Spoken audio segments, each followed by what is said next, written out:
When I was 11, I picked stocks. I had the whole wrong idea.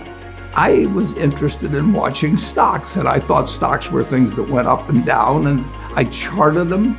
I read books on technical analysis. I read Edwards and McGee, I think that was the classic then, hundreds and hundreds of pages. And I read that whole thing over and over again. I read everything. And I thought, the first 8 years, I thought the important thing was to predict what a stock would do and predict the stock market. And then I read Ben Graham, when I was 19 or 20. And I realized that I was doing it exactly the wrong way, but it didn't hurt that I had that background and everything. I rejiggered my mind, and when I read the book, The Intelligent Investor, from that point, I never bought another stock. I bought businesses that happened to be publicly traded, but I became an owner of a business, and I did not care whether a stock went up or down the next day or the next week or the next month or the next year, and I didn't have any idea what it would do. I didn't know what the stock market would do, but I knew businesses.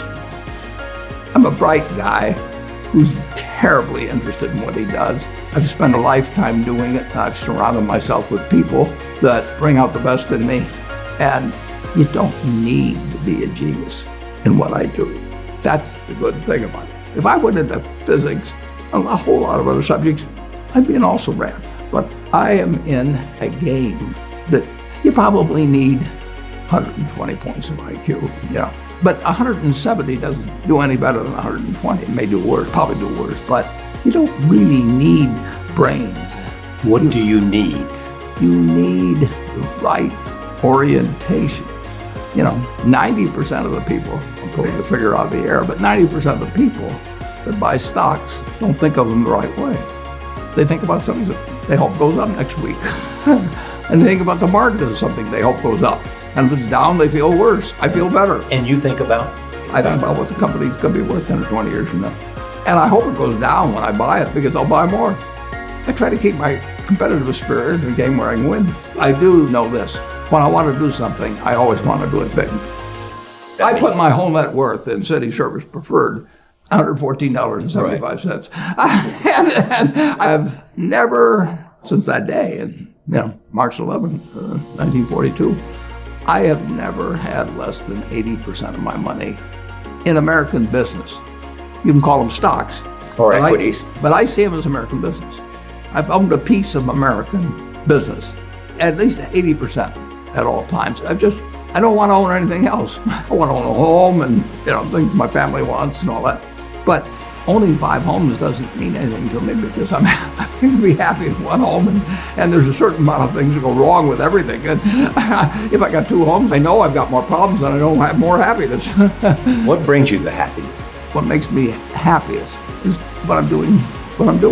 I enjoy 2 things about it. One, I know I'll win over time.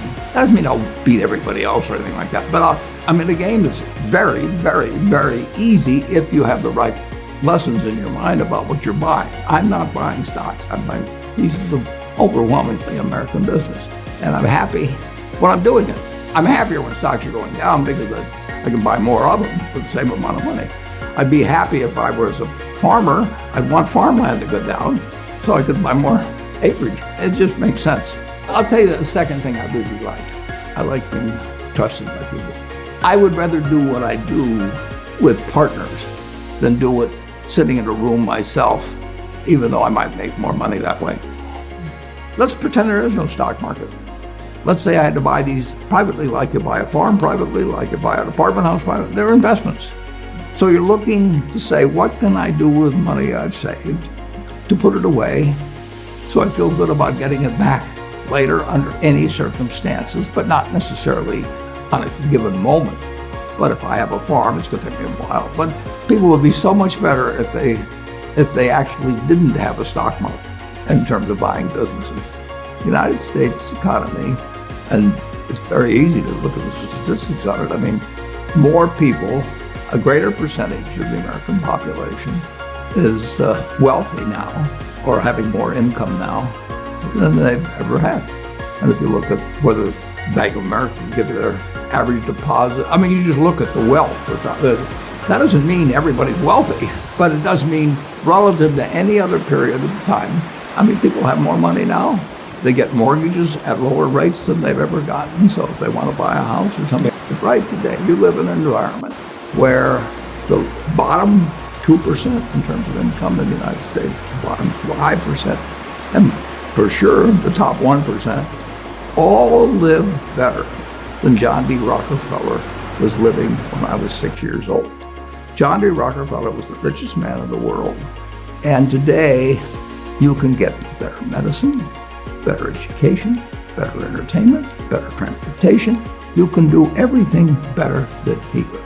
It's astounding. That's in my lifetime.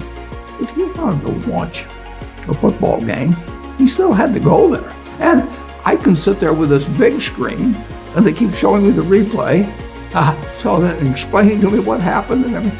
And maybe everybody doesn't have a screen as big as mine, but damn near everybody has a screen or an iPhone or a computer or access to one. And they have access. When I was born, the dentist didn't use Novocaine.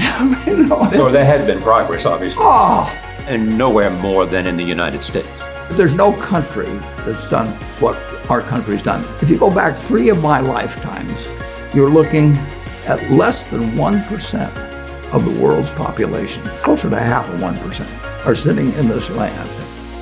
They don't work harder than people in all the rest of the world. I mean, in terms of hours of unpleasant labor, everybody's got hours of unpleasant labor in those days practically. They don't come laden with gold and, they are half of 1%. And they work the same hours, they got the same IQs. They may be a little self-selected in terms of enterprise, in terms of going across oceans and things. And fast forward a couple of lifetimes, and they've got 20% plus of all the bounty in the world.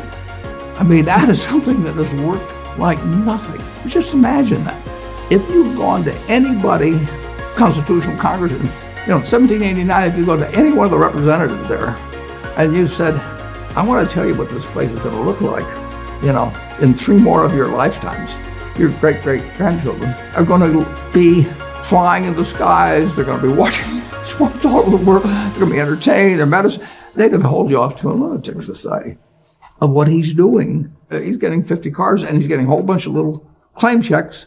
Just think of it. Everything. When Thomas Edison did all the things he did, he made some money, but we're using it. It belongs to us. If you take what an hour of labor delivered to you 100 years ago, and what an hour of labor delivers to you now for you and your family, it's unbelievable. Capitalism doesn't say get rid of a referee and a government. We've got a government that can tell capitalism what to do. And they do, and that's just what they should do. And they do it in different ways at different times and all kinds of things. But it's claim checks on future output. That was in there. The claim checks belong to me, so if I want to buy 50 super yachts, I can do it. But what does it mean to me? It can buy more things for other people that are useful to them. It's not evil. The federal government is the boss in the end. And they shouldn't screw up capitalism, and capitalism shouldn't screw up the federal government. It's very simple. It's evolving, always. We started in 1789. We had business, and it's gotten far, far, far, unbelievably more productive for people. And the only thing it can do with what it produces is give it to other people. It isn't like the 50 richest guys in the country can say, I'm just going to eat everything. They're turning out products. iPhone that I have, which I'm probably the least capable guy in the world of working with it, but it makes life better. But that comes with government. So far, we've got the best system. We've got a better system than we used to have, and we'll have a better system 50 years from now. Why are you so sure? Well, I've seen 91 years of it. I've never seen a period where I didn't believe that. Not every aspect. We go backwards in some. No, it's not. But it's unbelievable what has happened. I mean, just think of it. We've had a civil war. We've had a Great Depression. We've had all these things. Pandemics. Yeah, I'll guarantee you we'll have something, next year and the year after and the year after. But in a herky-jerky but dramatic manner, business moves forward, government moves forward, more important, people move forward. I mean, I am happy to tell people that the same thing I've told them before, but they'll never get the message, most of them, but a few do, that the most, best thing to do If you want to invest for the long term, His index. and it's the S&P 500 index. Right. And what's happened, of course, is that organizations like to grow. So they set up indexes on different industries, different countries. And as soon as you do that, you're violating basically what Jack Bogle said. He says you don't know enough to pick the right businesses, which means you don't know enough to pick the right countries, right? You know enough